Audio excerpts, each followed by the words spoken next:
ብርሃን ባንክ ካሽኮ መተግበሪያን ተጠቅመው ወዳጅ ዘመድ ከውጭ ሀገር ገንዘብ ሲልክሎት በተላከበት ፍጥነት ወደ ብርሃን ባንክ ሂሳቦ ገቢ ይሆናል። ካሽኮን ሲጠቀሙ የሚያገኟቸው ልዩ ልዩ ጥቅሞች የተሻለ ምንዛሬ ከተጨማሪ ሽልማት ጋር ምንም አይነት የመላኪያ ገንዘብ ሳይከፍሉ ከ$5 እስከ $20,000 መላክም ይችላሉ። ገንዘብ በካሽኮ በተላከበት ቅጽበት ወደ ብርሃን ባንክ ሂሳቦ በቀጥታ ይገባል። ዘመናዊ፣ አስተማማኝ የደህንነት መጠበቅ ያለው በመሆኑ ከመጭበርበር ስጋት ፍጹም ነፃ ነው። የካሽኮ መተግበሪያ ለአጠቃቀም ቀላልና ቀልጣፋ እንዲሁም ማንኛውም ሰው በሚረዳበት መንገድ የተዘጋጀ ሲሆን እርሶም የካሽኮን መተግበሪያ ከአፕ ስቶርና ጉግል ፕሌይ በማውረድ በየትኛውም ቦታና ጊዜ መጠቀም ይችላሉ ይላል ብርሃን ባንክ። እንደ ስማችን ብርሃን ነው ስራችን ይላል። አጋራችን ስለሆነ እጅግ ነው የምናመሰግነው።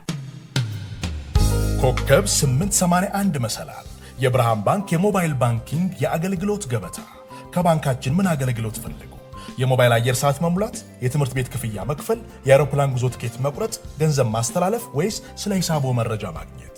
እንግዲያውስ በማንኛውም ቦታና ጊዜ ወደ ኮከብ 881 መሰላል ይደውሉና ከአገልግሎት ገበታችን መርጠው የፈለጉትን ይከውኑ። ስለ ብርሃን የሞባይል ባንኪንግ አገልግሎት ተጨማሪ መረጃ ካስፈልገው በአቅራቢያ ወደሚገኝ የብርሃን ባንክ ቅርንጫፍ ጎራ ይበሉ። ኮከብ 881 መሰላል የብርሃን ባንክ የሞባይል ባንኪንግ አገልግሎት ፈጣን፣ አስተማማኝና ቀላል። ብርሃን ባንክ እንደ ስማችን ብርሃን ነው ስራችን። ተመልሰናል አድማጮቻችን። አርኤፍኤም 5.1 ላይ ትገኛላችሁ። ፕሮግራሙ ፉትቦል ካፌ ነው። ከኛ ጋር እንድትቆዩ ነው የምንጋብዛችሁ። የቼልሲን ኮንፈረንስ ሊግ ድል እናንሳ። ትናንትና 4-1 አሸንፎ ነው ይህንን ዋንጫ ማንሳት የቻለው። ያው ለቼልሲ ካሉት ድሎች ካሉት ዋንጫዎች አንጻር በጣም አጓጊ የሚባል አይነት ዋንጫ አይደለም፣ ግን ደግሞ የተሳተፈበት ውድድር ነው። ስለዚህ በተሳተፈበት ውድድር ነው ዋንጫ ማንሳት የቻለው። በሁለቱ አጋማሽ የተለያየ ቡድን ተመልክተናል። ይህንን ጉዳይ እናንሳ። ልክ ነው። የሁለት አጋማሾች ጨዋታ ነበር። ምሳ ግን እንዴት አገኘሹ ጨዋታውን ፍጻሜውን? ያው አሁን ያልሽው ጥያቄ አለ፣ ግን በጠቅላላው በቼልሲ ደጋፊዎችም በእንግሊዝ ፕሬስም ከጨዋታው በፊት የእንግሊዝ ብዙሃን መገናኛዎችን ሞኒተር ባደረግን ጊዜ አንድ ትልቅ የአውሮፓ ፍጻሜ የሚደረግ አይነት ስሜት አልነበረም። ለምሳሌ ባለፈው ቶተንሃም ከማንቸስተር ዩናይትድ ጋር ከመጫወታቸው በፊት የእንግሊዝን ሚዲያ ሞኒተር ብታረጊ ብዙ ዘገባዎች፣ ብዙ ስቶሪ ላይኖች እንደዚህ ይጻፉ ነበር። ይህንን በተመለከተ ግን አንድም ዘገባ ያልሰሩ ትልልቅ ሚዲያዎች አይቻሉ እና እንዲህ አይነት ስሜት ነበር። ጨዋታው ሲያልቅ የቼልሲ ተጫዋቾች፣ የቼልሲ ደጋፊዎች፣ የቼልሲ የኮቺንግ ስታፍ አባላት ራሳቸው ባለቤቶቹ ቤግዳድ ኤግባሊ፣ ቶድ ቦሊ፣ ዳይሬክተሮቻቸው ሰለብሬት ያደረጉበትን መንገድ ደግሞ ስናይ ደግሞ ይሄ ኮንፈረንስ ሊግ ነው ለቼልሲ የሚመጥን ውድድር አይደለም የሚል አይደለም በእነሱ በኩል ያለው ትርጉም። ደጋፊዎቹም ቢሆኑ የዛሬ 4 ዓመት ቻምፒየንስ ሊግ ሲያሸንፍ አይተውታል ቡድናቸውን። ሩቅ አይደለም፣ የዛሬ 40 ዓመት አይደለም ቼልሲ ቻምፒየንስ ሊግ ያሸነፈው የዛሬ 4 ዓመት ነው 2021 ላይ።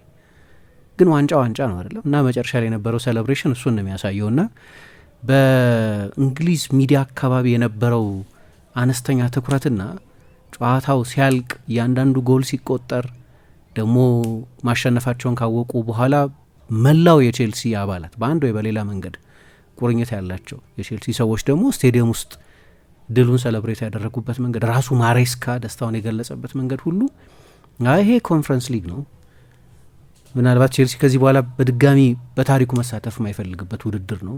ምክንያቱም ኮንፈረንስ ሊግ ለመሳተፍ በጣም ያው በተለይ ለእንደ ቼልሲ አይነቱ ቡድን ዝቅ ባለ ስፍራ መጨረስ ያስፈልጋል። ለፎረስት ከ1996 በኋላ ለመጀመሪያ ጊዜ ነው ለምሳሌ የሚሳተፉት። ስለዚህ ቼሪሽ ያደረጉታል። ወይ ብራይተን ቢሳተፍበት ልክ እንደዛ፣ ወይ ሌላ ማንም ቡድን።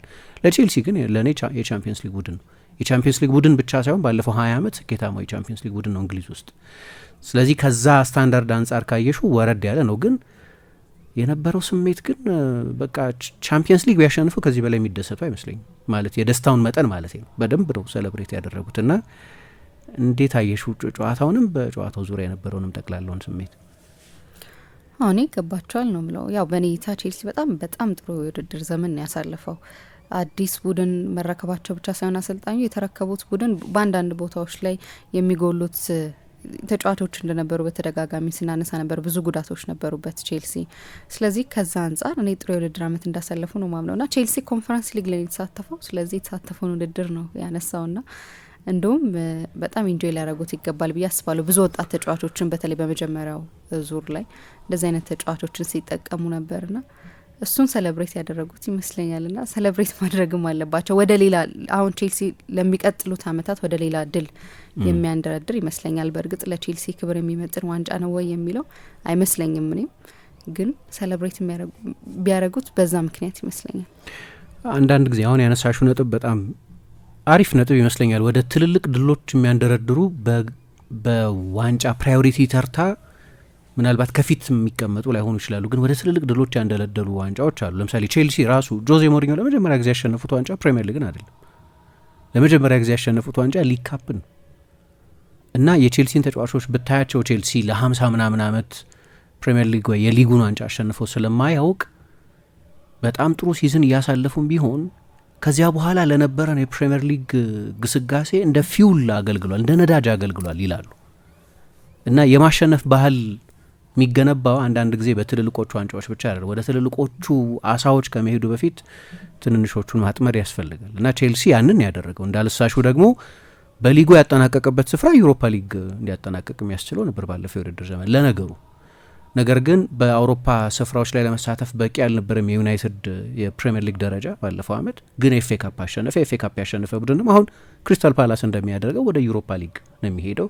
ስለዚህ ቼልሲ ወደዚህኛው ውድድር ዝቅ ማለት ነበረበት እንጂ የዩሮፓ ሊግ ስፍራን ነው ይዞ ወይም ኖርማሊ ዩሮፓ ሊግ የሚያሳተፍ ስፍራ ነው። በዚህ አመት 6ኛ ሆኖ የጨረሰው ቡድን በሚቀጥለው አመት ዩሮፓ ሊግ ነው የሚጫወተው እና አንዳንዱ ያው የሌሎች ሰርከምስታንሶች መከሰት ነው ወደዚህኛው ውድድር የገፋው በእርግጥ እና እንዳነሳ ነው ቼልሲ የቻምፒየንስ ሊግ ቡድን ነው ስንል የቻምፒየንስ ሊግ ተሳታፊ ቡድን ብቻ አይደለም። ቻምፒየንስ ሊግን ባለፈው 20 ዓመት 2 ጊዜ ያሸነፈ፣ ለፍጻሜ ደርሶ የሚያውቅ ብዙ ጊዜ ግማሽ ፍጻሜዎች የደረሰ ያ የጆዜ ሞሪኞ ቡድን ለምሳሌ በጣም አሪፍ ነበር የመጀመሪያው የሳቸው ቡድን፣ ግን ከግማሽ ፍጻሜ ማለፍ አልቻለም። በጣም አከራካሪ በሆነ አንድ ጨዋታ ለምሳሌ በሊቨርፑል ተሸንፈዋል።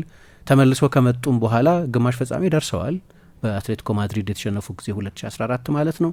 ስለዚህ ቼልሲ ሬጉላር የቻምፒየንስ ሊግ የግማሽ ፍጻሜ ተፋላሚ፣ የቻምፒየንስ ሊግ የፍጻሜ ተፋላሚ እና ደግሞ በተወሰኑ አጋጣሚዎች አሸናፊም ስለሆነ በክለቡ ያለፈው 20-25 ዓመት ታሪክ ይሄ ትልቁ ዋንጫ አይባልም ይሆናል። ነገር ግን ይሄ ሌላ ቡድን ነው።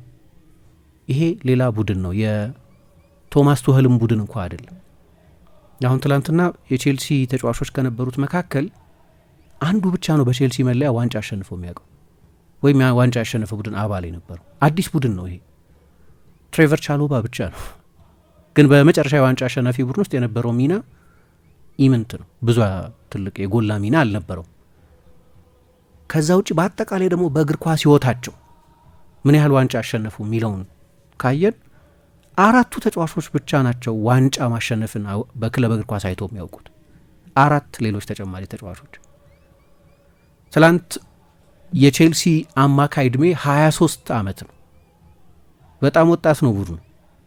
ስለዚህ አብዛኞቹ ተጫዋቾች በእግር ኳስ ሕይወታቸው ጅማሬ ላይ ያሉ ናቸው እና እንደ ዋንጫ ለቼልሲ ላለፈው 25 ዓመት የቼልሲ ወይም 23 ዓመት የቼልሲ ጉዞ ትልቅ ዋንጫ ላይሆን ይችላል። ነገር ግን ለዚህኛው ፕሮጀክት ለብሉኮ ደግሞ የመጀመሪያ ዋንጫቸው ነው። ለማሬስካ የመጀመሪያ ዋንጫው ነው። ለብዙዎቹ ተጫዋቾች የመጀመሪያ ዋንጫቸው ነው።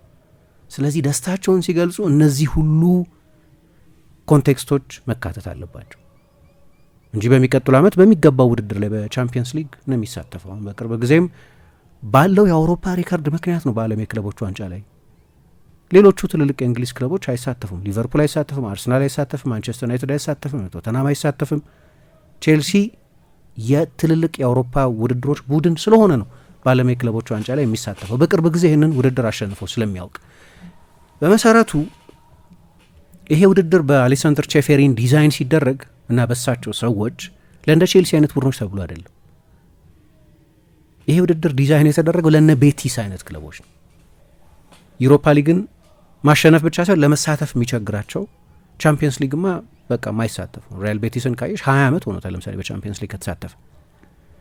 ለእንደዚህ አይነት ቡድኖች ሶስተኛ የውድድር አማራጭ ነው እና ይህንን ውድድር የሚያሸንፍ ቡድን ደግሞ ወደ ዩሮፓ ሊግ ያልፋል እና ለነ ቤቲስ አምና ላሸነፈው ኦሊምፒያኮስ፣ ከዛ በፊት ላሸነፈው ለዌስትሃም ለእንደዚህ አይነት ቡድኖች ነው ዲዛይን የተደረገው ውድድሩ። ቅድም እንዳልኩት ግን ቼልሲ በሰርከምስታንሶች ምክንያት ነው ወደዚህ ውድድር የመጣው። ባለፉት ዓመታት እያሳለፈ ባለው የሽግግር ጊዜም ግን ባለፈው ዓመት በእንግሊዝ እግር ኳስ ውስጥ በተፈጠረው የማንቸስተር ዩናይትድ ኤፍ ኤ ካፕ ማሸነፍም ወደዚህኛው ወደ ሶስተኛው የዩኤፋ ውድድር እንዲገፋ ስላደረገው እዚህ ውድድር ላይ የተሳተፈው። ግን በመደበኝነት ለምሳሌ ጆዜ ሞሪኞ ተነቅሰውታል ይህንን ዋንጫ።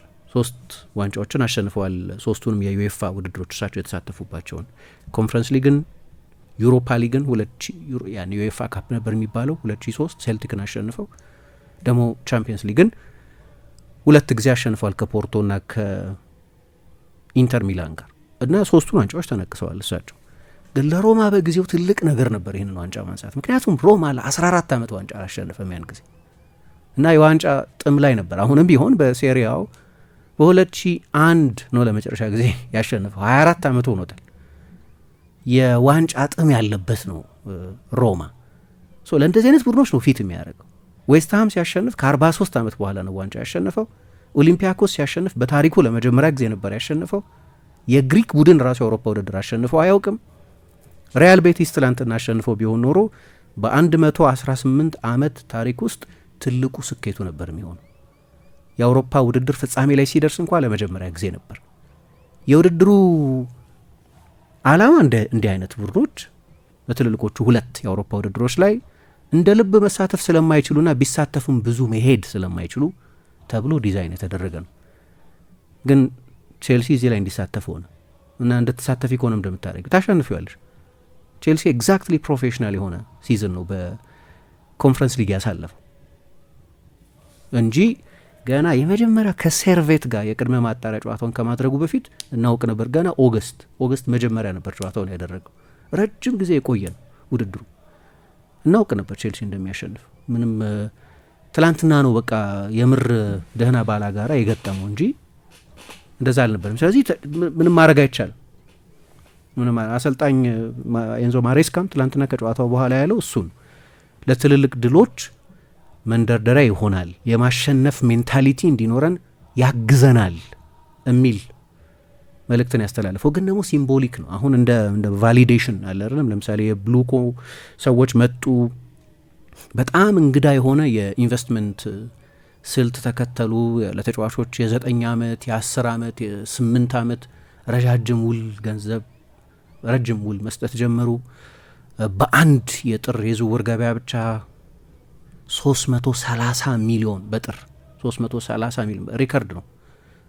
330 ሚሊዮን ፓውንድ አወጡና ብዙ ግር የሚሉ የዝውውር አካሄዶች፣ የአሰልጣኝ ሹምሽሮች ነበሯቸው እና የቼልሲ ደጋፊዎች አሁን እስከ ዛሬ 3 ወይ 4 ሳምንት ድረስ የሮማን አብራሞቪችን ስም እየጠሩ ይዘምሩ ነበር። የሚዲያውን ትችት ምናምን እንቶ የዛሬ 3-4 ሳምንት የቼልሲ ደጋፊዎች የሮማን አብራሞቪችን ስም እየጠሩ ይዘምሩ ነበር። ስለዚህ ስለ ቼልሲ አካሄድ እዛው የማች ጎወርስ የሚባል የጨዋታ ዕለት ታዳሚዎች ገንዘባቸውን ኢንቨስት እያደረጉ የሚያዩት ደጋፊዎች ያላቸው አስተሳሰብ ይሄኛው ነበር።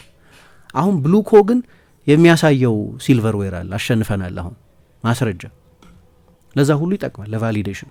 ማሬስካ እስከ ቅርብ ጊዜ ድረስ በቼልሲ ደጋፊዎች ሲጮሁበት ነበር። ውሳኔ የሆነ ተጫዋች ቀይሮ ባስገባ ቁጥር ዩ ዶንት ኖ ዋት ዩ አር ዱዊንግ፣ የምታደርገውን አታውቅም። ተጓዥ ደጋፊዎችም ከሜዳ ውጭ ሲጫወት በብሪጅም በደጋፊዎቹ ልብ ስፍራ ውስጥ አላገኝም እስካሁን ድረስ። ነገር ግን አሁን የሚታይ የሚዳሰስ የሚጨበጥ ዋንጫ የሚባል ነገር አለ እና ለሱም ቢሆን እንደ ቫሊዴሽን የሚታይ ነው። የዋንጫ ኃይል ቀላል ነገር አይደለም። ባለፈው ዩሮፓ ሊግን ባያሸንፉ አንጂ ፖስቴኮግሉ አሁን ይሄኔ ተሰናብተዋል።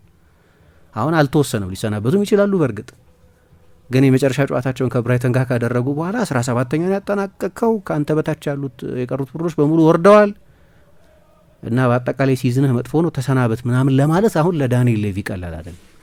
ዋንጫ በቡድኑ ስነ ልቦና ውስጥ የሚፈጥረው ኃይል ዝቅ ተደርጎ መታየት የለበትም። የትኛውም ቢሆን ዋንጫ የትኛውም ቢሆን የዋንጫው ደረጃ እኔ ችግሮች ማስክ ማድረግ የለበትም እላለሁ። ዋንጫ ያለ ማለት ችግሮች ካሉ ችግሮች አሉ። ልክ ባለፈው አሞሪም ሲል እንደነበረው ዩሮፓ ሊግን ብናሸንፍም ችግሮቹ የበለጠ ኑዋንስድ በሆነ መንገድ መፈታት አለባቸው። አንድ ጨዋታ ስላሸንፍን እንደ ጉም ተኖ የሚጠፋ ችግር የለም ሲል ነበር። ልክ ነው። ሳይ ቶተንሃም ችግር አለበት አይደለም። ቶተንሃም የበለጠ ኑዋንስድ በሆነ መንገድ ችግሩን መፍታት አለበት። ሜዳ ውስጥ ያሉትን እጸጾች ማድረቅ አለበት። ታክቲካዊ ይሁን የፊትነስ ጉዳይ ይሁን የዝውውር ጉዳይ ይሁን ሌሎች ጉዳዮች ግን የአጠቃላይ የክለቡን ኢንቫይሮንመንት ይለውጣል። አሁን የቼልሲ ደጋፊዎች በዚህ ሰዓት በትላንትናው ምሽት በቃ በዓለም ላይ በጣም ደስተኞቹ ደጋፊዎች ነበሩ ማለት ነው እና የዋንጫ ጉልበት ያን ያህል ነው። ምሳ ጨዋታውን በተመለከተ ያው እንዳልሹ የሁለት አጋማሾች ጨዋታ ነው ማለት ይቻላል። ትላንትና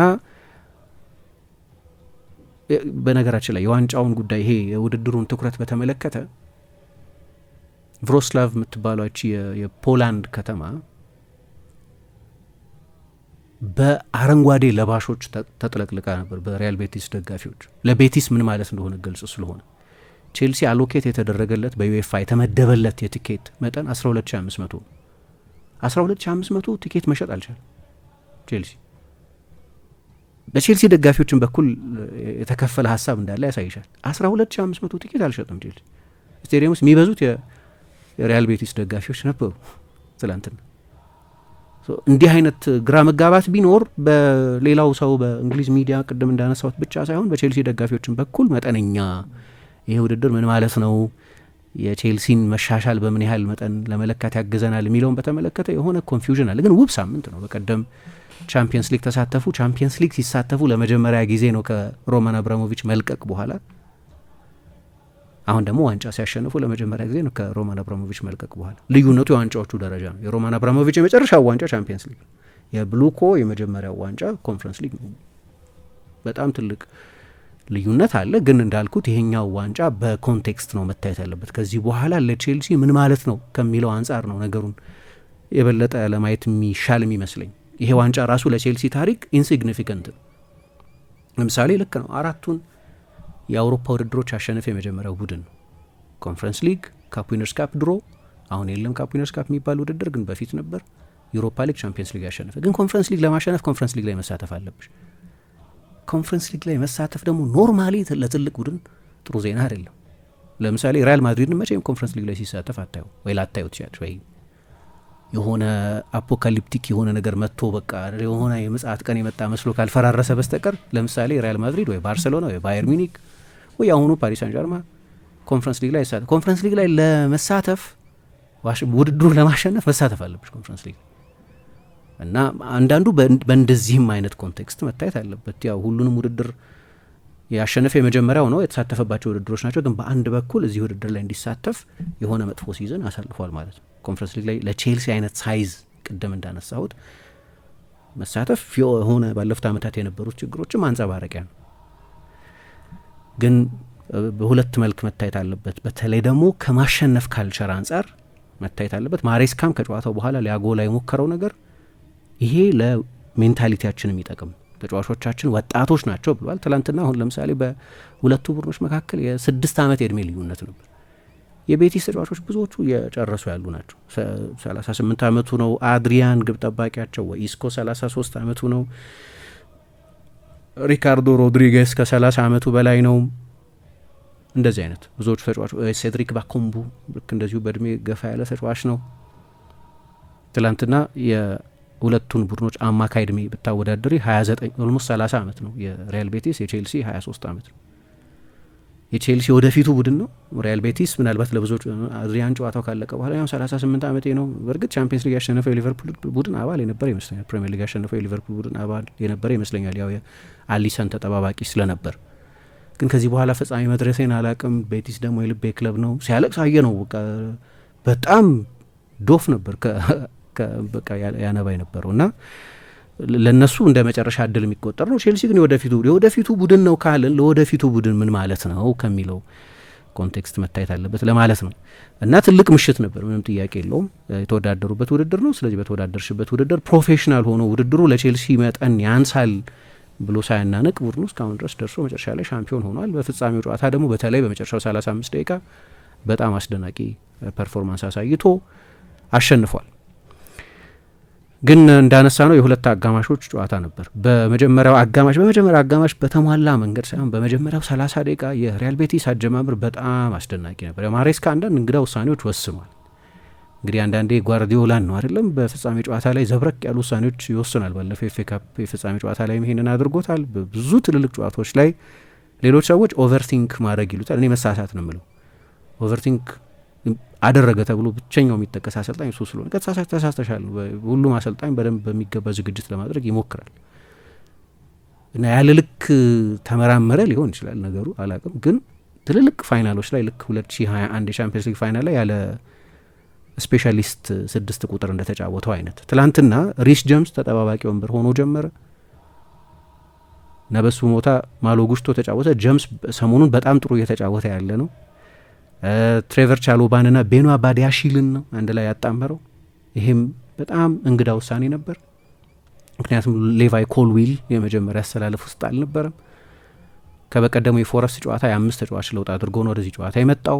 የፓልመር መመለስ ማነው የጃክሰን መመለስ ያው በሰሞኑ የፕሪሚየር ሊግ ጨዋታዎች በቅጣት ምክንያት እያልተጫወተ ስለነበር ይጠበቅ ነበር። ግን ሌሎች ቦታዎች ላይ ግን ቡድኑ ቢሸነፍ ኖሮ ብዙ ሊያስተቸው የሚችል ውሳኔ ወስኖ ነበር የመጀመሪያው አሰላለፉ ላይ። ግን በመጀመሪያው አጋማሽ በተለይ በሪያል ቤቲስ በኩል የአሰልጣኝ ማኑኤል ፔሌግሪኒ ቡድን ፐርፎርማንስ አስደናቂ ነበር። እኔ 4-1 ሙሉ የጨዋታውን ሁኔታ ሪፍሌክት ያደርጋል ብዬ አላምን። ልክ ነው፣ ቼልሲ ያስቆጠራቸው 4 ጎሎች ይገቡታል። ግን በሁለቱ ቡድኖች መካከል የ4-1 ያህል ርቀት አልነበረም። ምክንያቱም የመጀመሪያው 30 ደቂቃ የጨዋታው አለቃ የነበረው ኢስኮ አላርኮን ነው። 33 ዓመቱ እያንዳንዱን የሜዳ ሳር ኮስት ቱ ኮስት ጫፍ ጫፍ ነበር ይሮጥ የነበረው። የመጨረሻውን ኳስ ያቀበለው እሱ ነው ለአብዴ ኤዛልዙሊ የቀድሞ የባርሰሎና ተጫዋች እና ቡድኑ በሚከላከልበት ጊዜ ዲፕ ይመለሳል። ቡድኑ ፕሬስ በሚያደርግበት ጊዜ ከሴድሪክ ባኮምቡ ጋር የመጀመሪያው የፕሬሲንግ መነሻ ነው። ጨዋታውን ዶሚኔት ያደረገው ኢስኮ ነበር የመጀመሪያው 30 ደቂቃ ላይ። 33 ዓመቱ አይመስልም ነበር። ደግሞ በቅርብ ጊዜ ትላንትና እንዳነሳ ነው የስፔን ብሔራዊ ቡድን አሰልጣኝ ሉዊስ ደላፎይንቴ ለምን በኔሽንስ ሊግ የግማሽ ፍጻሜ ጨዋታዎች ላይ በሚኖረው ስብስባቸው ውስጥ እንዳካተቱት ማረጋገጫ የሰጠ የመጀመሪያ 30 ደቂቃ ነበር ያሳለፈው እና በዚሁ ጊዜ ነው ጎልም ያስቆጠሩት። በእርግጥ የጎሉ መነሻ የማሎ ጉስቶ ስህተት ነው። ቼልሲ በመጀመሪያ አጋማሽ በተለይ በመጀመሪያው 30 ደቂቃ ያው የማሬስካ ቡድን ከኋላ ቢልድ እያደረገ ለመውጣት የሚሞክር ቡድን ነው። ነገር ግን መውጫ አልነበረም። ምክንያቱም የሪያል ቤቲስ ፕሬሲንግ የተዋጣለት ስለነበር በቂ መውጫ አልነበረም። አሁን ትልቁ ጥያቄ ምንድን ነው? ኦልሞስት 30 ዓመት አይደለም የሪያል ቤቲስ አማካይ እድሜ እና በዛ ኢንቴንሲቲ 90 ደቂቃ መጫወት ይችላሉ ወይ ነው ትልቁ ጥያቄ ነበር። ትልቅ ጥያቄ ነበረኝ እሱ። በጣም ኢንቴንስ ስለነበር ኮንፊደንት ነው፣ ክሬቲቪቲ ነበረው ቡድኑ፣ የጎል እድሎች ይፈጥር ነበር፣ ጎል አስቆጥሯል፣ ፕሬሲንጉ አስደናቂ ነበር። ችግሩ የስፔን ቡድኖች ወይ ሌሎች የአውሮፓ ቡድኖች ከእንግሊዝ ቡድኖች ጋር ሲጫወቱ አንድ ሜንቴን ለማድረግ የሚቸግራቸው ነገር የፊዚካሊቲ ጉዳይ ነው፣ የኢንቴንሲቲ ጉዳይ ነው። ያንን ለምን ያህል ጊዜ ነው ይዘሽ መዝለቅ የምትችል? ወይ ደግሞ ያ አይነት ብልጫ በተወሰደበት ጊዜ ሰፋ ያለ የጎል ማርጅን ያስፈልግ ነበር እና አስቆጠረ። በኤዛልዙዊ አማካኝነት ድንቅ አጨራረስ ነው። ምንም እንኳ ከቼልሲ ተጫዋቾች ከማሎ ጉስቶ ስህተት መነሻ የነበረ ቢሆንም ማሎ ጉስቶ በተመለከተ ያለኝ ጥያቄ ለምን እንዳሰለፈው ግን መጠነኛ ቲዮሪ አለኝ። አንቶኒ ጥሩ እየተጫወተ ነው በሪያል ቤቲስ በኩል እና ትላንትኛም እንዳነሳ ነው ብዙሀን መገናኛዎች ከፍጻሜው በፊት ስለዚህ ተጫዋች ትንሳኤ ብዙ ይነገር ነበር። እግር ኳሳዊ ትንሳኤ ብዙ ይወራ ነበር እና ጥሩ ሞመንት ላይ ጥሩ ሙድ ላይ ያለ ተጫዋች ነው። ትላንትና ኩኩሬያን ያጫወተው እዛ ቦታ ላይ ቼልሲ ግራ ፉልባክ ኩኩሬያ እንደሌላው ጊዜ እንደ ልብ ወደፊት አይሄድም። የተሰጠው ሚና ልክ በአውሮፓ ዋንጫው ፍጻሜ እንደተሰጠው አይነት ሚና ነው። ቡካዮ ሳካ አለ፣ ስለዚህ ሀፍዌይ ላይኑን አታልፍ፣ እሱን ማን ማርክ አድርግ፣ ተቆጣጠርልኝ የሚል ነው። እንደዛ የምታደርጊ ከሆነ 2 ስታቲክ ፉልባኮች አትጠቀሚ። ምክንያቱም ሪስ ጀምስም የድሮ አትሌቲሲዝም ላይታች እያለ 90 ደቂቃ ሙሉ ኮሪደሩን ዶሚኔት አድርጎ መጫወት አይችልም። ስለዚህ ልክ ማሎ ጉስቶን ሌላ ጊዜ ለወትሮ ከኩኩሬያ ያገኝ የነበረውን ወደ መሀል ኢንሰርት ማድረግ ይሁን አልፎ አልፎ በውጭ በኩል ኦቨርላፕ ማድረግ ይሁን ለማድረግ ጉስቶ የበለጠ አካላዊ ቅልጥፍና አለው ከሚል ስሌት ይሆናል ብዬ እገምታለሁ። ምክንያቱም የኩኩሬያን ሚና ካየሽ በአብዛኛው ትላንትና ከሌሎቹ ጨዋታዎች ይልቅ የበለጠ ዲፌንሲቭ የበለጠ የመከላከል ነበር። አንዱ የአንቶኒን ሁኔታ የሰሞኑ ብቃቱን ታሳቢ ያደረገ ነው እና አንቶኒን አላየ ነው ትላንት የጎላ ተጽዕኖ ሲያደርግ በተለይ በሁለተኛ አጋማሽ እንደ ቡድኑ እንደ ወል ቤቲስ እንደ ወረደ ሁሉ እሱም እየታየ አልነበር። ምክንያቱም ለነገሩ ቤቲስም ኳስ በፍጹም እያገኘ ስላልነበር ግን የዚህ ተጫዋች ሊሚቴሽን ደግሞ ታይቷል። ለምሳሌ ሪስ ጄምስ አንዳንድ ጨዋታዎች ላይ እንደ አማካይ ሁሉ ሆኖ ይጀምራል ቼልሲ ውስጥ። ማሎ ጉስቶ ወደ ሴንትራል ቦታዎች ገብቶ ሲጫወት አይተነው እናውቃለን። እኔ ግን ራሱ አንድ ጊዜ ተናግሯል ማሬስካ፣ እኔ አፕ ኤንድ ዳውን ፉልባክ አልፈልግም፣ ኢንቨርት የሚያደርግ ፉልባክ ነው የምፈልገው ብሏል። የእኔ አጫወት እላይታች እያለ መስመሩን ይዞ የሚጫወት ልክ እንደ ድሮቹ እንደምናውቃቸው አይነት ፉልባኮች እንዲሆን አልፈልግም ብሏል። ጉስቶን ሳየው የሚታየኝ እንደዚህ አይነት ካራክተሪስቲክስ ነው። ሊሆን ከነበረበት ጊዜ ጀምሮ የአፕ ኤንድ ዳውን ፉልባክ ነው፣ እላይታች እያለ መመላለስ የሚወድ አይነት ፉልባክ ነው እና በረጅም ጊዜ ሄዱት ወይ በጣም ኮች መደረግ አለበት። ካልሆነ ግን እጠራጠራለሁ። ጥሩ ተጫዋች ነው፣ በጣም ጥሩ ተጫዋች ነው። ፖቴንሻልን በተመለከተ አንዳንድ ጊዜ ጉዳት፣ አንዳንድ ጊዜ ወጣት ተጫዋቾች ላይ የሚያጋጥም የብቃት ወጥ አለመሆን ካልፈተነው በስተቀር በተሰጥኦ በእምቅ ችሎታ ደረጃ ያ ችሎታ በሚገባ ያለው ተጫዋች ነው። ግን አሰልጣኙ ሪስ ጄምስን በተመለከተ በኋላ ከነ ጆ ኮል ጋር ምናምን ቴንቲ ላይ ነው መሰለኝ ሲናገር፣ ያው የሪስ ጄምስን ነገር ታውቁታላችሁ። አሁን በዚህ አመት ባለፉት 2 አመታት በድምር ከተጫወተው በላይ ነው የተጫወተው። ደግሞ በቅርብ ጊዜ ዓለም የክለቦች ዋንጫ ውድድርም አለብን፣ ለእንግሊዝ ብሔራዊ ቡድንም ተጠርቷል። ስለዚህ የእሱን ደቂቃ ማኔጅ ማድረግ አለብን። ለዛ ነው እንደዛ ያደረግኩት። ያው ፍጻሜ ላይ ነው ወይ እንደዛ የምታደርጊው ራሱን የቻለ ጥያቄ ነው። ግን የአሰልጣኙ ሎጂክ እሱ ነበር እና እዚህም በዚህ ቦታ ላይ በነበረ ችግር ምክንያት ነው ሪያል ቤቲስ ጎል ያስቆጠረው። ግን ድንገት 3-0 ሊሆን ይችል ነበር። በመጀመሪያው 30 ደቂቃ ውስጥ 2-3 ጎል ሊቆጠር ይችል ነበር። ፊሊፕ ዮርጌንሰን ነበር ትላንት የቼልሲ ጀማሪ ግብ ጠባቂ ነበር። የማርክ ባርትራን ሙከራ በሚያስደንቅ ሁኔታ ነው ያዳነው። ጆኒ ካርዶሶ ቶሎ የመታው አይመስለኝም። ስለዚህ ለብሎክ ለዲፍሌክሽን የተጋለጠ ነበር። ጎሉ የሚቆጠር ነበር የመሰለው። የማኑኤል ፔሌግሪኒን ሪያክሽን ብታዩ ምን ያህል ትልቅ የጎል እድል እንደነበር የሚያሳይ ነው። አሁን ቤቲስ እንደዛ ብልጫ ወስዶ በጀመረበት ቼልሲ በተቸገረበት ጊዜ ጎሎች አስቆጥሮ ቢሆን ኖሮ ምናልባት ለቼልሲ አስቸጋሪ ሊሆን ይችል ነበር ወደ ጨዋታው ለመመለስ። ምክንያቱም የቼልሲ ቤንች በጣም ጠንካራ ቤንች ነው። በጣም ጠንካራ ቤንች ነው። እንደ ሳንቾ አይነት የትልቅ ጨዋታ ኤክስፒሪየንስ ያለው በዚህ ውድድር ላይ በጣም ጥሩ እየተጫወተ ያለ ተጫዋች፣ ሪስ ጄምስ፣ ሌቫይ ኮልዊል አይነት ተጫዋቾች ቤንች ላይ አሉ። ተቀይረው ያልገቡ ምናልባት በቤቲስ ውስጥ ሊሰለፉ የሚችሉ እንደ ክሪስቶፈር ንኩንኩም ተጫዋቾች የቼልሲ ቤንች ላይ ነበሩ። ስለዚህ ቼልሲ በሁለት አጋማሽ ጨዋታውን ለመለወጥ የሚያስችል አማራጭ ነበሩ። በኋላ ደግሞ አንዳንድ ወሳኝ ተጫዋቾችም በሪያል ቤቲስ በኩል ተጎዱ። ለምሳሌ የመጀመሪያ አጋማሽ ከሞላ ጎደል የቼልሲን ቀኝ በሚገባ ተቆጣጥሮ የነበረው ሪካርዶ ሮድሪጌስ መቀጠል አልቻለም። ስለዚህ ሮማን ፔሩ የሚባለውን ፉልባክ አስገቡ። ከዚህ በፊት ለሳውዛምፕተን ፕሪሚየር ሊግ ሲጫወት የምናውቀው ተጫዋች። በኋላ ደግሞ በተለይ በመጀመሪያው አጋማሽ ለማሎ ጉስቶ ፈተና ሆኖ የነበረውና ጎል አስቆጣሪው ሁለተኛው ጎል ሊቆጠር ተቃርቦ በነበረም ጊዜ ለካርዶሶ ያንን ኳስ የሰጠው ኤዛል ዙሊ እሱም ተቀይሮ ወጣ። ሁለተኛው አጋማሽ እንደተጀመረ በእርግጥ ብዙ ተስፋ የሚጥሉበት ልጅ ነው ሄሱስ ሮድሪጌስ፣ አዲሱ ዮዋኪን ሳንቼዝ ምናምን ሁሉ ይሉታል። ግን ኤዛል ዙሊ ትናንትና በነበረው የመጀመሪያ አጋማሽ ከኢስኮ ጋር የሪያል ቤቲስ ምርጡ ተጫዋች ነበር። አሰልጣኝ ፔሌግሪኒ ከጨዋታው መጠናቀቅ በኋላ ልዩነት የፈጠረው ቤንቹ ነው ብለዋል። ጉዳቶች፣ የእኛ ተጫዋቾች ጉዳቶችና በኋላ ቼልሲ ያስገባቸው ተጫዋቾች ጥራት የሚል አስተያየት ሰጥተዋል። ይሄ ያው የሁለቱም ቡድኖች የስኳድ ጥራት ልዩነት የሚያሳይ ነው። ነገር ግን ቼልሲ ጨዋታውን ሲለውጥ ኮል ፓልመር አንድ ኢንስታግራም ላይ ፖስት ያደረገውን አንድ ፎቶግራፍ አይተሽ ከሆነ የሆነ ስኬች ነገር ፖስት አድርጓል እና ዝም ብሎ ተዘናግቶ ወንበሩ ላይ ለጠጥ ብሎ የቆየ ሰው አለ። ብዙ ጊዜ ለሆነ ነገር ሰው ትኩረት ማድረግ እንደጀመረ ለማሳየት ሰዎች የሚጠቀሙበት ምስል ነው።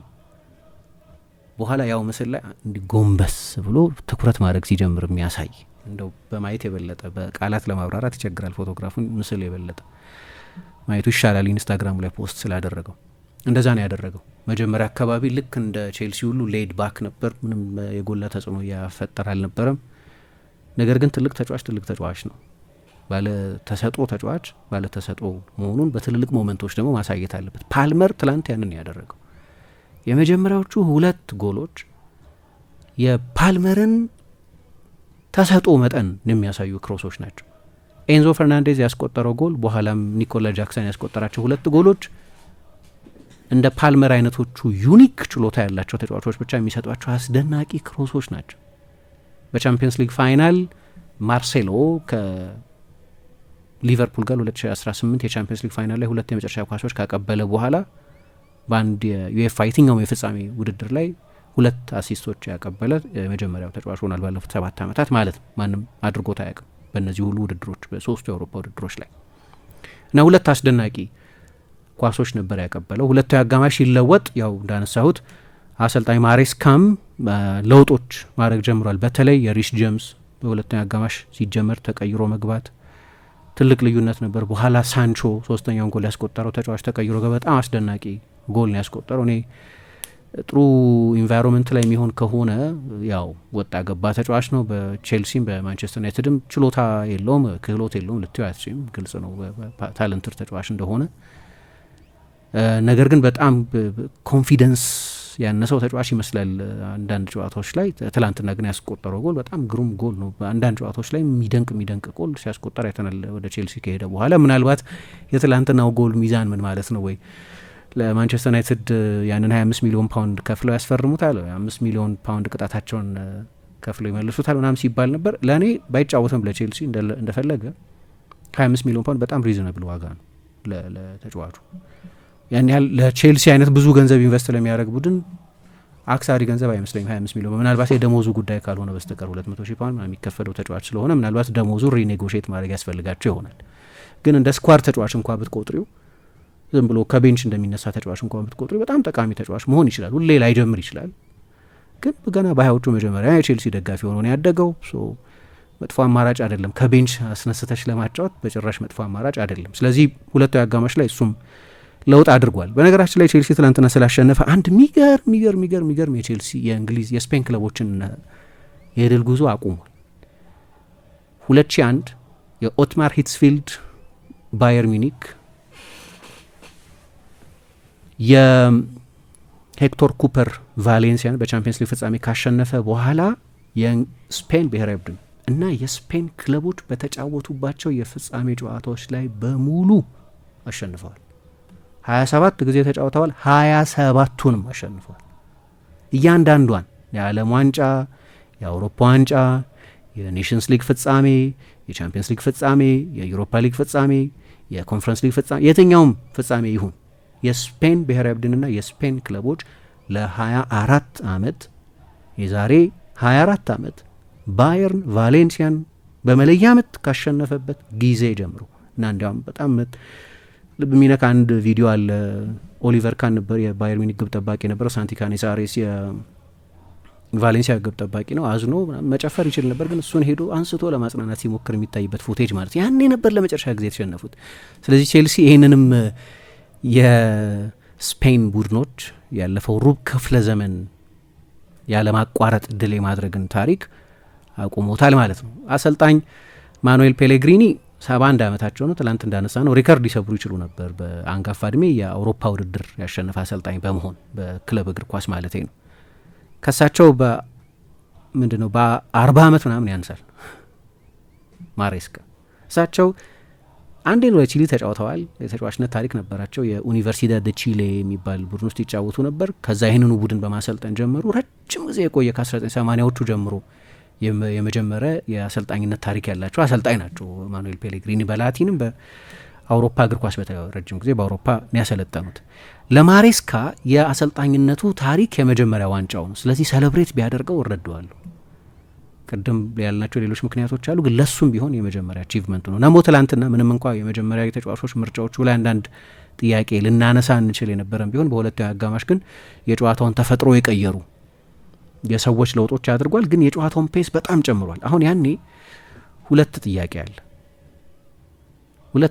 አንደኛው ጥያቄ እኔ ቤቲስ እንግዲህ በላሊጋ ሲጫወት ብዙ ጊዜ ካየሽው የፖሴሽን ቡድን ነው። በሪትሪት አድርጎ በሎ ብሎክ መከላከል የሚችል ወይ ለዛ የተሰራ ወይም የዛ ዲኤንኤ አይደለም ያለው።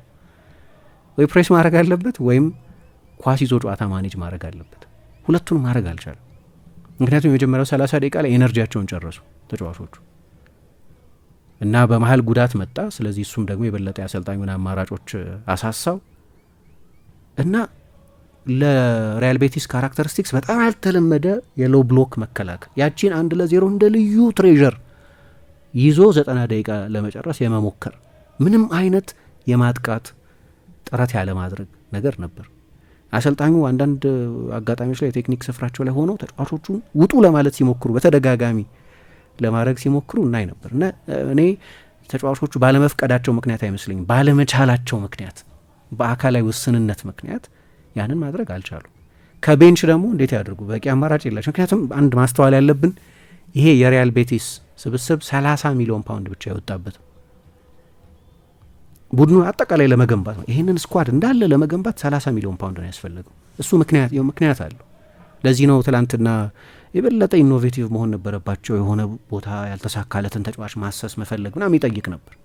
እዚህ ላይ ጉዳት ነበር። ጆቫኒ ሎ ሴልሶን በጉዳቱ ምክንያት ከቤንች ተነስቶ መግባት አልቻለም። አሰልጣኙ ይሄንን ከጨዋታው በኋላ ተናግረዋል። ለምን የማይገባው ጆቫኒ ሎ ሴልሶ ጥራት መጨመር የሚችል ነው። ከአርጀንቲና ብሔራዊ ቡድን ጋር በትልልቅ ሞመንቶች የተጫወተ ትልቅ ኤክስፒሪየንስ ያለው ተጫዋች ነው። ግን እሱንም ማስገባት አልቻሉም። እሱም ተጎድቶባቸው ነበር። ስለዚህ በአንድ በኩል አሰልጣኙ ልክ ማሬስካ ጨዋታው መለወጥ የሚችልበት ሪሶርስ እንዳለ ሁሉ እሳቸው ግን አልነበራቸው። ቤንቹ ጨዋታውን ለውጦታል። ግን አሰልጣኙ በሁለቱ አጋማሽ የበለጠ የጨዋታውን ፔስ ከፍ አድርጎታል እና ከፍ ባለ ቴምፖ ነው መጫወት የጀመረው። እናም ኢስኮም ከጨዋታው በኋላ በነበረው ድህረ ጨዋታ ፕሬስ ኮንፈረንስ ላይ አንድ ያነሳው ነገር ከፍ ያለ ፊዚካል ኤነርጂ ነበራቸው እና መቋቋም አልቻልንም አለ። የመጨረሻው 30 ደቂቃ ላይ ግን 5 ደቂቃ ነው ጨዋታውን የለወጠው። ሁለቱ የቼልሲ ጎሎች በ5 ደቂቃ ልዩነት ነው የተቆጠሩት፣ የኒኮላ ጃክሰን፣ ከዛ በፊት ደግሞ የኤንዞ ፈርናንዴዝ። አሁን እዚህ ጋር ስለ ፓልመር በትልቅ ጨዋታ መለወጥ መቻልና ይሄ ደግሞ የትልቅ ተጫዋች ካራክተሪስቲክስ ነው፣ ባህሪ ነው ወይ የሚጠበቅ ጠባይ ነው ካልን ኤንዞም ልክ እንደዛ ነው። ምክንያቱም እዚህኛው የቼልሲ ስብስብ ውስጥ ትልቁ ዋንጫ የማሸነፍ ታሪክ የሱ ነው። የዓለም ዋንጫ አሸንፎ የሚያውቅ ነው። የዓለም ዋንጫ አሸንፎ የሚያውቅ ተጫዋች ብቻ አይደለም። የመጀመሪያውን የሳውዲ አረቢያ ጨዋታ ሲሸነፉ የመጀመሪያ አሰላለፍ ውስጥ አልነበር። ከዚያ በኋላ የአርጀንቲና መንገድ እንዲቀና ከዛ የሜክሲኮ የምድብ ሁለተኛ ጨዋታቸው ጀምሮ አሰልጣኝ ሊዮኔል ስካሎኒ ኤንዞ ፈርናንዴዝን የመጀመሪያ አሰላለፍ ውስጥ ማካተት ነበረበት። ይሄው ተጫዋች ኮፓ ሊበርታዶሬስ አሸንፏል ከሪቨር ፕሌት ጋር። ስለዚህ ከዚህ የሚተልቁ ዋንጫዎች የማሸነፍ ታሪክ ያለው ተጫዋች ነው። ትልቅ ተጫዋች ወይ የበለጠ ልምድ ያለው ተጫዋች ምንም እንኳ ገና 25 ዓመቱ ቢሆንም አሁን በጣም ወጣት ቢሆንም ግን በዚህ በወጣትነቱ ትልልቅ ኮፓ አሜሪካ አሸንፏል፣ ኮፓ ሊበርታዶሬስ አሸንፏል፣ ከሁሉ በላይ ዓለም ዋንጫ አሸንፏል። በእንደዚህ አይነት ሞመንቶች ምን እንደሚጠይቅ የሚያውቅ ተጫዋች ነው። እዛች 9 ቁጥር ተጫዋቾች እንዲገኙ በሚጠበቅበት ቦታ በሁለቱ የመሀል ተከላካዮች መካከል ተገኝቶ ነው ያቺን የኮል ፓልመርን ክሮስ ያጠቃው። በናታን እና በማርክ ባርትራ መካከል ተገኝቶ ነው ያንን ጎል ያስቆጥረው። እንደ ደንበኛ 9 ቁጥር ደግሞ እንደዚህ ያደርጋል። በጣም ወሳኝ ጎሎች ያስቆጥራል ኤንዞ። ታስታውሻለሽ ምሳ የውድድር ዘመኑ ሲጀምር በቼልሲ የመቆየቱ ጉዳይም በጣም አጠራጣሪ ነበር። በዛ ብዙ የዘረኝነት ውዝግብ አስነስቶ በነበረ የአርጀንቲና ተጫዋቾች ዘረኝነት ያለበት ዝማሬ፣ ጥቁር ተጫዋቾችን የሚያቃልል ዝማሬ ምክንያት እና ትልቅ ውዝግብ ነበር። ግን ውድድር ዘመኑ ደግሞ ሲያልቅ በጣም ወሳኝ ተጫዋች ሆኖ ነው ሲዝኑን ያጠናቀቀው። ስለዚህ ሁለት አጋማሾች ጨዋታ ነበር። ቼልሲ በመጀመሪያ አጋማሽ እንዴት እንደተቸገረ የምታውቂው 0.1 ነበር ኤክስጂ። አንድ ኢላማን የጠበቀ ሙከራ ብቻ ነበር ያደረገው። አድሪያን በፍጹም ቢዚ አልነበር። ሁለተኛ አጋማሽ ግን ነገር ሊለወጥ እንደጀመረ የምታውቂው አንድ ክሮስ የተደረገን ኳስ እንደዚህ ገጭቶ ፓንች አድርጎ ለማውጣት ሲሞክር በዛው የጃክሰንንም ጭንቅላት አግኝቶት ነበር እና ዩኤፋ ላይ ደግሞ ኦኬ የፍጹም ቅጣት ሊሰጡ ይችላሉ ያልኩ ነበር። ግን እንደሌላው ጊዜ በደንብ አላጤኑት። ምክንያቱም ኳሱን አግኝቶታል። በእርግጥ መጀመሪያ ኳሱን አገኘሹ ማለት የሆነን ሰው ጭንቅላት የመማታት መብታለሽ ማለት አይደለም። እሱ እንደዛ አድርጓል። ግን ኦኬ ዩኤፋ ላይ አሁን እንግዲህ እንዲህ አይነት ውሳኔዎች ስለሚሰጡ ነው። በእኔ ባይሰጥ እመርጣለሁ። አይኑ ሁሉ ኳሱ ላይ ነው፣ ሀሳቡ ሁሉ ኳሱ ላይ ነው። የባላጋራን ቡድን ተጫዋች የማጥቃት ፍላጎት አልነበረውም። ግን ዩኤፋ ላይ ይሰጣል እንዲህ አይነት የፍጹም ቅጣት። በጣም ሶፍት ተችስ እንደዚህ አይነቶቹ ሲሰጡ ስለምታይ እና መለወጥ ጀምሯል። ሁለቱ አጋማሽ ከጎሎቹ ማስቀድሞ ነው ጨዋታው መለወጥ የጀመረው እና አሰልጣኙ መጠነኛ በተለይ በቢልድ አፕ ጊዜ ግን ቤቲስ በቃ ሙሉ ሜዳውን ለቼልሲ ትቶ በመጨረሻው 30 ሜትር ላይ በሎ ብሎክ መከላከል ስለጀመረ ሙሉ ቴሪቶሪው የቼልሲ የነበረው እና ጨዋታውን ማኔጅ ማድረግ አልቻሉ።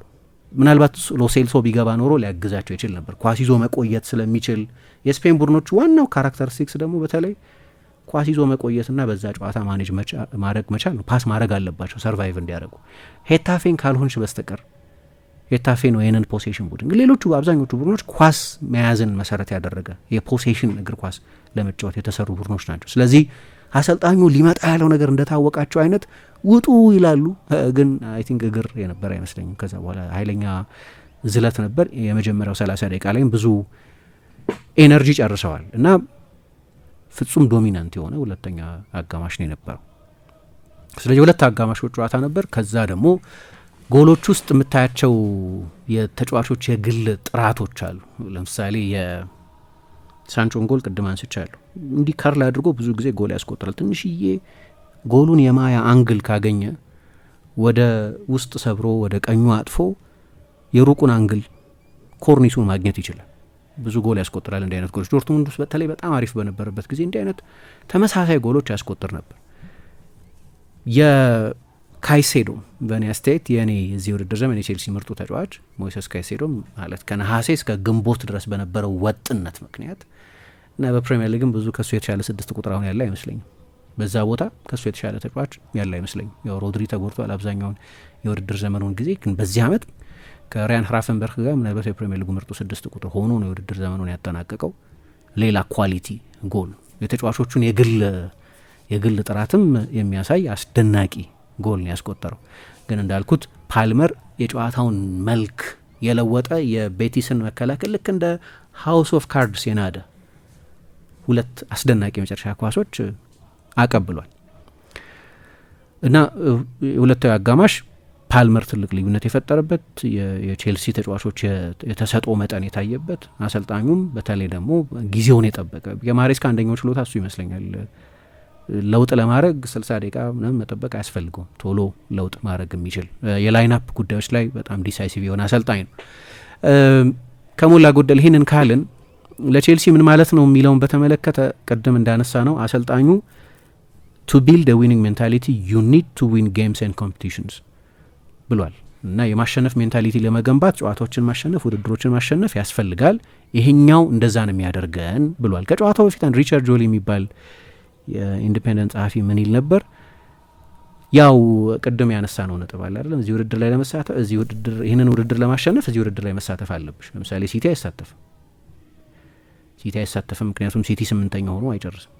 አሁን ባለው ሁኔታ የሆነ ጊዜ ክለብ እንደዚህ አይሆንም አትይም፣ ግን ለጊዜው አሁን ባለው ሁኔታ ለማየት ያስቸግራል። ሲቲ 8ኛ 7ኛ ሆኖ ሲጨርስ ያለፈው 15-17 ዓመት ስለ ማንቸስተር ዩናይትድም ተመሳሳይ ስሜት ነበር።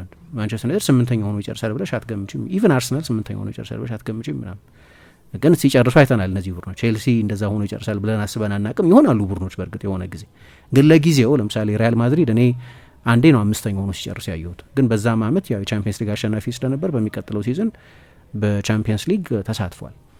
ሶ በአንድ በኩል እዚህ ውድድር ላይ እንደዚህ አይነት የተሳትፎ አጋጣሚ የሚኖረው ስለ ውድድሩ ላይ እንድትሳተፍ የሚያስገድድ መጥፎ ሲዝን ስላሳለፍሽ ነው። ግን ይሄ ዋንጫ ቅድም ላነሳሁት በፕሪሚየር ሊግ ታሪክ በነገራችን ላይ ቶፕ 4 ውስጥ የጨረሰ በእድሜ አነስተኛው ቡድን። አሁን አሰልጣኙ ላይ ፓራዶክስ ታያለሽ። አሁን በቀደም ምን ያለ ወጣቶች ናቸው አላችሁ እና አያሳኩትም የቻምፒየንስ ሊግን ቦታ አላችሁ፣ እኛ ግን አደረግነው። ስለዚህ ያለና ያችን ቃል ተጠቀም። ግን የሆነ ጊዜ ራሱ ኤንዞ ማሬስካ ምን ብሎ ነበር? ዋንጫውን እኮ ልትወስዱት ትችላላችሁ ምናምን ሲባል አይ ወጣቶች ናቸው እነዚህ ተጫዋቾች አለ።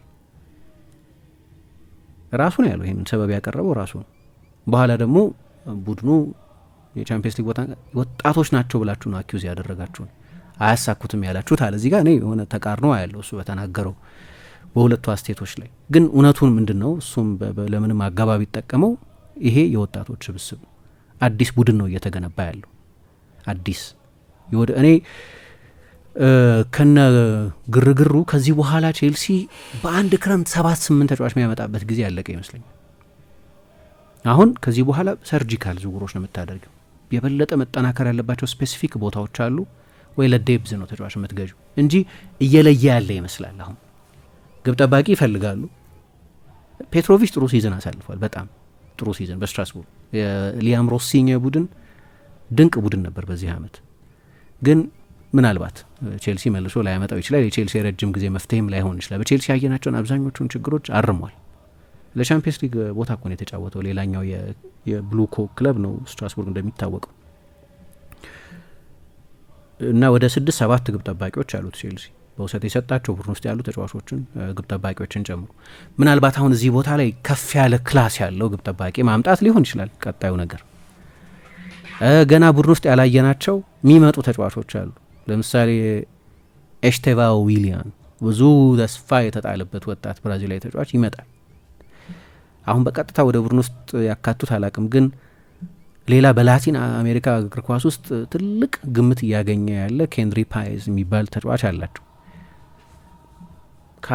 ያልተጠበቀ ውሳኔ ካላሳለፉ በስተቀር አንድሬ ሳንቶስ ካልመጣ ያስገርመኛል። ምክንያቱም አሁን ካርሎ አንቼሎቲ ራሳቸው ለብራዚል ብሔራዊ ቡድን ጠርተውታል። በሊጋ ከፓሪስ ሳን ጀርማ አማካዮች በስተቀር አይ ቲንክ የሊጋ ምርጡ አማካይ ነበር ባለፈው የውድድር ዘመን አንድሬ ሳንቶስ።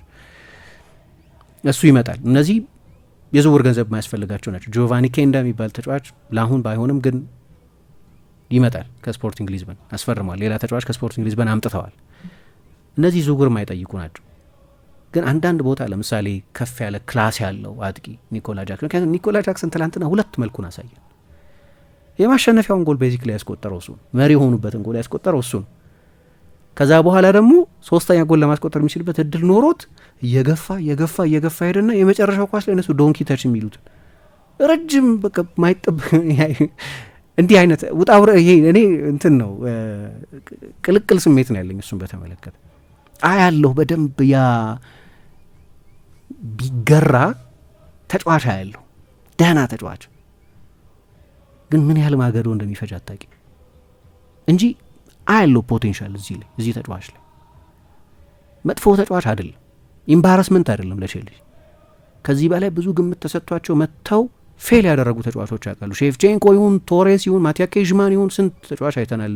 ከመምጣታቸው በፊት ገናና ስም ኖሯቸው የመጡ ተጫዋቾች ለቼልሲ ኢምባራስመንት አይደለም፣ ለእኔ የሚያሳፍር ተጫዋች አይደለም። ግን ምናልባት የፕሪሚየር ሊግ ዋንጫ የቻምፒየንስ ሊግ ዋንጫ ማሸነፍ የምትፈልጊ ከሆነ እሱ የሚመራው የአጥቂ ክፍል ኖሮች ላታሸንፊ ትችላለች። እንደ ስኳር ተጫዋች ግን ተጫዋች አያለሁ እኔ እሱን ሀርነስ ማድረግ በደንብ ማሰልጠን መግራት ከተቻለ ተሰጥኦ ይታየኛል። ከኳስ ውጭ ጠንካራ ነው። አትገምቹ ምን እንደሚያደርግ ቀጥሎ አንፕሪዲክተብል። ከፈለገ ወደ ቻናል ይወጣል፣ ከፈለገ ከጀርባ ይሮጣል፣ ሲያስፈልግ ወደ ጥልቅ ይመለሳል፣ ፕሬስ ያደርጋል ምናምን። ግን ደግሞ ትላንትና ያቺን የጎል እድል ባባከነበት ሁኔታ ደግሞ ስለሚቀረው ነገር ደግሞ ታያለሽ። አሁን እዚህ ቦታ ላይ ምን አይነት አጥቂ ያመጣሉ ደግሞ ትላንት ሌሎች የእንግሊዝ ብዙኃን መገናኛዎች ሰሞኑን ወደ ማንቸስተር ዩናይትድ ሲባል ነበር የኤፕስዊቹን ሊያም ዴላፕን ቼልሲ ረጅም ጊዜ ሲከታተለው ቆይቷል፣ እሱ ላይ አጥብቀው ይዘዋል ምናምን ሲሉ ትሰሚያለሽ። ያው የዝውውር ጉዳይ ሲሆን ነው የምናውቀው። ስለዚህ እዚህ ቦታ ላይ የበለጠ ስፔሲፊክ ቦታ ላይ ተጫዋቾች ማስፈረም ይሆናል ቀጣዩ ሂደት። አማካይ ክፍል ላይ ሳንቶስ ይጨመራል። እንደው እንደ እንግሊዝ ብዙኃን መገናኛዎች እና ለቼልሲ ቅርብነን እንደሚሉት ብዙኃን መገናኛዎች አስተያየት ደግሞ ኤስቴቫ ዊሊያንም ሴንትራል ቦታዎች ላይ ሊጫወት ይችላል።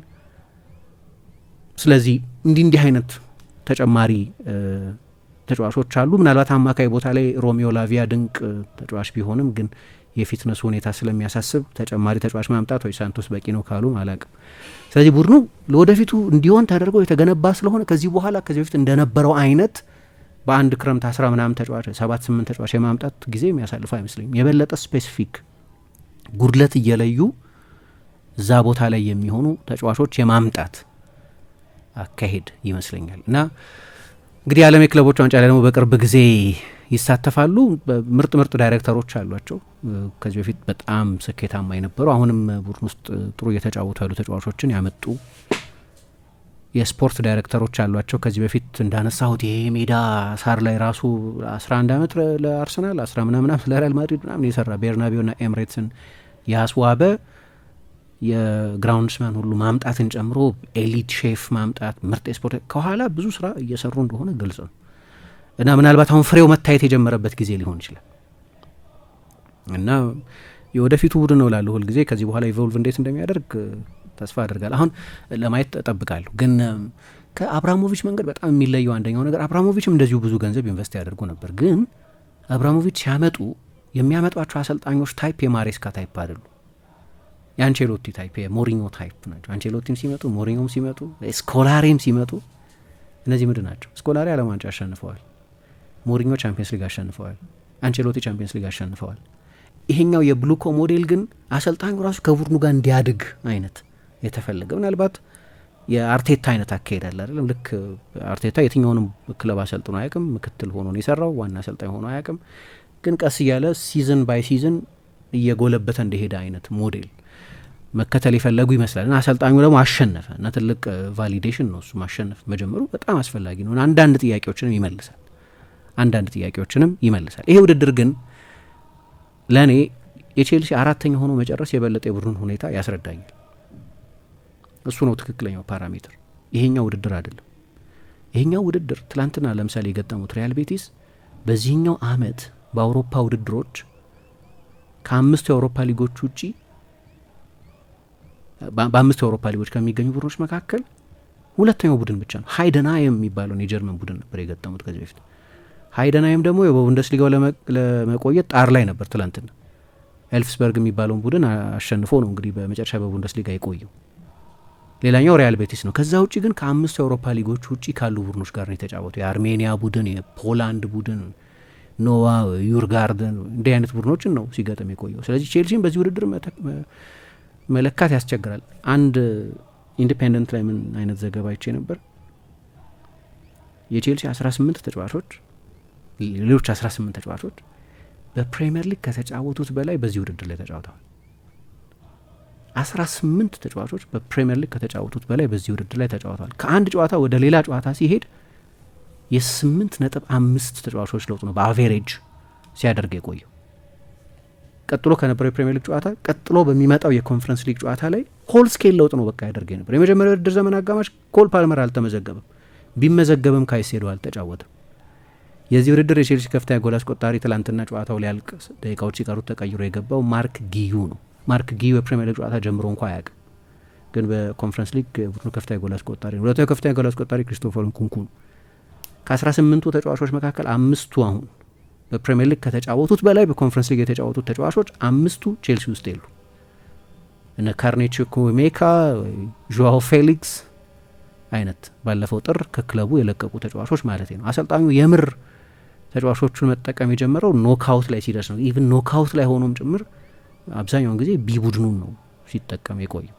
በዚህ ምክንያት በዚህ ውድድር ጥራት ምክንያት ቼልሲ ደረጃው ይሄ ነው ለማለት ያስቸግራል። ብዙ ጊዜ እንዳነሳ ነው አይመጥንም ለቼልሲ ውድድሩ ራሱ ይበዛል። የቼልሲ ጥራት የቼልሲም ታሪክ ብቻ ሳይሆን የውድድሩም ጥራት ይበዛል።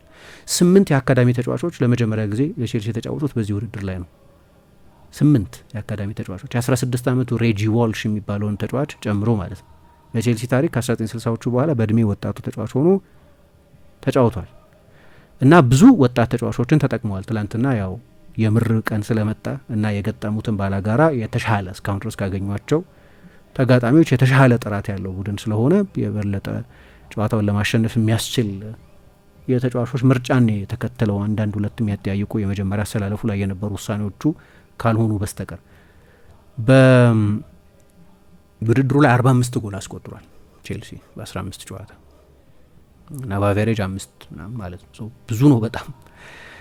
ይህንን ስታይ ነው ለቼልሲ ውድድሩ ኦፍኮርስ አይመጥንም። ለዚህ ነው ነሐሴ ላይ እናውቀው ነበር እኛ ምናነሳው ነበር። በቃ ካልሆነ ነው በቃ ትልቅ ውድቀት የሚሆን እንጂ የግድ ጥረት ማድረግ ነበረባቸው ውድድሩ ለማሸነፍ። ትላንት ቀላል አልነበረም ጨዋታው። አንዳንድ በመጠኑ የተቸገሩባቸው ጨዋታዎችም ነበሩ። ለማንኛውም ማኑኤል ፔሌግሪኒ ጨዋታው ሲያልቅ በሪያል ቤቲስ በኩል ቅድም እንዳልኩት የእኛ ጉዳቶች፣ የእነሱ ቤንች በተለይ የሪካርዶ የአብዴ እነዚህ ተጫዋቾች በጊዜ መውጣት ተጎድቶ መውጣት ጎድቶናል። አሁን ጥሩ ስኳድ መገንባት አለብን። በጣም ጥሩ አመት ነው ለኛ ብለዋል። 6ኛ ሆነን የጨረስ ነው። በአውሮፓ ውድድር እንሳተፋለን። ለዚህ ውድድር ፍጻሜ ደርሰናል። ቁጭት አለ ተጫዋቾቹ ላይ ያለውን ስሜት። ፓብሎ ፎርናልስ ሲያለቅስ ልክ እንደዛ አድሪያን ሲያለቅስ ደጋፊዎቹ ላይ የነበረው የሆነ ክፉ ቅዠት እንዳየ አይነት በጣም መከፋት ደግሞ ሰለብሬት እያደረጉ ነበር። በጣም በቃ እናሸንፋለን በቃ መዝለል ነው እንዳለ የቼልሲ ጎል እስኪቆጠር ድረስ። ከዛ ግን በጣም ቀዝቃዛ በጣም ሀዘን የዋጠው ስሜት ነበር። ግን እሳቸው ተሸንፈናል፣ የታሪካችን ትልቁ ነጥብ ሊሆን ይችል ነበር። በተለይ ደግሞ እሳቸው በኋላ የተቆጠሩባቸውን ጎሎች በተመለከተ ሲናገሩ ከ2-1 መመራት በኋላ የግድ ያው ለአቻነት መጫወት ስለነበረብን ብዙ ስፔሶች ትተናል አሉ። መክፈት ነበረብን፣ ሪስክ መውሰድ ነበረብን። ያ ደግሞ ለእንደ ቼልሲ አይነት ጥራት ያለው ቡድን አጋልጦ አሳልፎ ሰጥቶናል እና የመጀመሪያውን አጋማሽ እኛን ያሸነፍነው፣ ሁለተኛውን አጋማሽ ቼልሲን ያሸነፈው እኔ የማየው እንደዛ ነው አሉ። የሁለት ሀፍ ጨዋታ ነው። የመጀመሪያ አጋማሽ ላይ ተጨማሪ ጎል አለማስቆጠራችን ነበር ችግር የነበረው። ከዛ ጉዳቶቹ ሚላስ የሰጡ እኔ በዚህ እስማማለሁ። ፔሌግሪኒ ጥሩ ሲዝን ያሳለፉት በሲዝኑን በተመለከተ ባብራሩበት መንገድ። በተለይ ደግሞ የሆነ ጊዜ ትላንት ስለ ቡድናቸው ጥቂት ስናነሳ እንደነበረው ከኢስኮ መምጣት በፊት ከአንቶኒ መፈረም በፊት ከኢስኮ ከጉዳት መመለስ በፊት ማለት ነው ቡድኑ የመጀመሪያውን አጋማሽ ጥሩ አልነበረም፣ ጥሩ ሲዝን አልነበረም። እንዲሁም አንዳንድ ድምጾች ሁሉ ነበሩ የፔሌግሪኒ የመጨረሻው ሲዝን ሊሆን ይችላል እንደዚህ የሚሉ ድምጾች ሁሉ ነበሩ። ግን በጠቅላላው ምንም ጥያቄ የለውም ያው ፍጻሜ ላይ ተደርሰሽ ስትሸነፊ በቂ ማጽናኛ የለም፣ ነክተሽ ሆኖና የሚያመልጥሽ ከዛ በደንብ የሚያጽናና ነገር ሚኖር አይመስለኝም። አስቸጋሪ ነው። ከተጫዋቾቹ ጋር ለረጅም ጊዜ አእምሯቸው ሊቆይ ይችላል የትላንትናው ሽንፈት።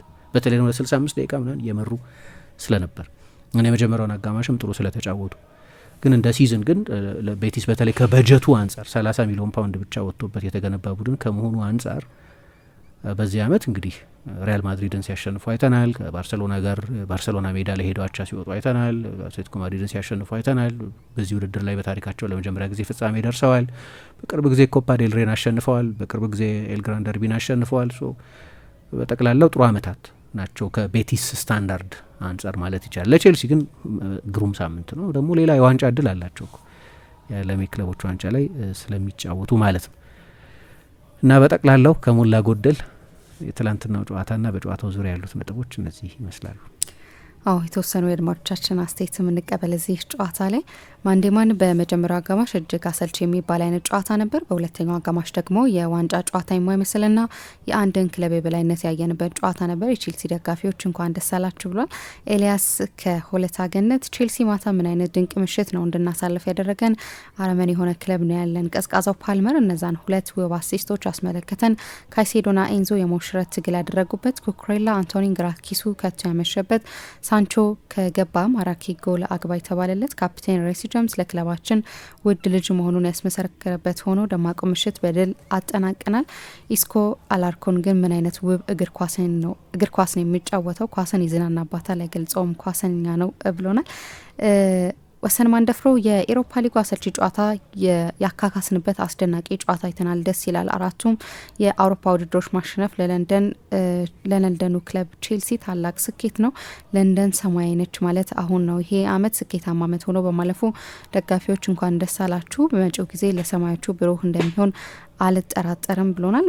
ብርቃያው ስሜ ከወሰርቢ ኢንዞ ማሪስካ ትናንትና ምሽት ስህተት ሰርቶም ስህተቱን አርሞ አግኝቻለሁ። ስህተት የሰራው ሪስ ጀምስን አስቀምጦ ጉስቶን መጠቀሙ ነው። ኮል ዊልን አስቀምጦ ሌላኛውን ተከላካይ መጠቀሙ ዋጋ ላይ ያስከፍለን ነበር። ይሁንና ሁለተኛው አጋማሽ ላይ ስህተቱን በቶሎ አርሞ ጉስቶን አስወጥቶ ጀምስን ማስገባቱ፣ ሌላኛውን ተከላካይ አስወጥቶም ኮል ዊልን ማስገባቱ የአሰልጣኙን እውቀት አሳይቶናል። ሰውየው በአንድ አይነት አሰላለፍ ላይ ድርቅ አለማለቱ ለተለዋዋጭ ታክቲሻን መሆኑ ያሳያል። አሁንም ቼልሲ እነዚህ ነገሮች ማስተካከል ከቻለ የሚቀጥለው ቼልሲ አስፈሪነቱን ይመለሳል። አንድ ሁነኛ ጨራሽ አጥቂ ካስፈረመ፣ ሁለት ሁነኛ የመሀል ተከላካይ በእድሜ በሰል ያለ ተከላካይ ካገኘ፣ ሶስት ደግሞ አስተማማኝ ግብ ጠባቂ ካስፈረመ ቼልሲ ወደ አስፈሪነቱ ይመለሳል ብሎናል። ኪሩቤል ሀይሌ ካምባክ ነበር። በእውነቱ የመጀመሪያው አጋማሽ ያስፈራ ነበር ለቼልሲ ምክንያቱም እንደ ቡድን ሲጫወት አልነበረም። ይልቁንም ሪያል ቤቲስ በጣም አስጨንቀው ነበረ። ሁለተኛው አጋማሽ ግን ተጫዋቾች ቅያሪና የሪያል ቤቲስ የተጫዋቾች ጉዳት ጨዋታውን ቀይሮታል። ኤንዞ ማሬስካ ቁማር ነበር የተጫወተው። ይህንን ዋንጫ ቢያጣ ኖሮ የመጀመሪያው ተጠያቂ እሱ ነበር ብሎናል። መልክሽ የሚል አድማጫችን ከአቦጊዳ ከአዲስ ሰፈር እንዴት አደራችሁ እግር ኳስ ቤተሰቦች? ምንም እንኳን ቼልሲ በሻምፒየንስ ሊግ በጀት ኮንፈረንስ ሊግ ቢያሳካም በአምናው ውጤት ምክንያት ውድድሩ ላይ እንዲሳተፍ ስለተደረገ ምርጫ አልነበረውም። ለአሰልጣኝ ማሪስካ ቢሆን እንደ ፔፕ ትልቅ ዋንጫ ለማግኘት ከንሱ መጀመር ነበረበት። ለቀጣይ መንገዱም ትንሽም ቢሆን ጥርጊያ ያበጀ ይመስለኛል። በጨዋታው ላይ ዘለግ ያለ ቁመቱ ብቻ ሲታይ የነበረው ዋዲያሺል እና በብዙ ሲወዛገብ የነበረው ጉሽቶ ከወጡ በኋላ ቼልሲዎች የቆሰለ አንበሳ ሆነው ከረፍት በኋላ ጨዋታውን ገለውታል። ቤቲስ በ50 አመት እንኳን አንዴ የማገኙትን እድል አምክነዋል። ለኢስኮና አንቶኒ ግን የክብር ጭብጨባ ይገባቸዋል። ሰማያዎቹ ቼልሲ ለቀጣይ ውድድር አመት ጭራሽ አጥቂ እንደሚያስፈልጋቸው ያቺ ጃክሰን ያባክናት የጎል እድል ከበቂ በላይ እማኝናት። ምንም እንኳን አቋም ለጊዜው ቢወርድም ክላስ ፐርማነንት ነውና ኮል ፓልመር የክፉ ቀን ደራሽ ነው ብሎናል። አብርሃም መንግስቱ የሚል አድማጫችን ቼልሲ ይለያል ሁሉ በአውሮፓ መድረክ የሚዘጋጁ ሁሉ ዋንጫዎችን የበላ ብቸኛውና የመጀመሪያው ክለብ ሆኗል። ቼልሲ ደጋፊዎች ሁሉ እንኳን ደስ አላቸው። የቤትሱ ኢስኮ በዚህ እድሜው ላለው የሚገርም ችሎታ ግን አድናቆት ይገባዋል ብሎናል። የመጨረሻ አስተያየት እንቀበል። ዘሪሁን ሞገስ እውነት የእንግሊዝ ክለቦች በአውሮፓ ላይ ሀያል መሆናቸውን ያሳየ ጨዋታ ነበር። ቤቲስ ከረፍት በፊት የተሻሉ ነበሩ። ሲመለሱ ግን የተጫዋቾች ቅያሪያቸው ስህተት ነበረ። ከፊታቸው ረጅም ደቂቃ እየቀረ በዛች አንድ ጎል ለመጥረስ ፍላጎት ነበራቸው። ኢስኮ ግን እጅግ በጣም ይለያል። ምን አለ ከማድሪድ እድሜው ሳይገፋ በጊዜ ወስኖ ቢለቅ እነሆ የተደበቀ ብቃቱን ባየነው። የጨዋታው ቅመም ኮከብ ለኔ ኢስኮ ነበር ብሎናል። እናመሰግናለን አድማጮቻችን። አሁንም ከኛ ጋር እንድትቆዩ ነው የምንጋብዛችሁ።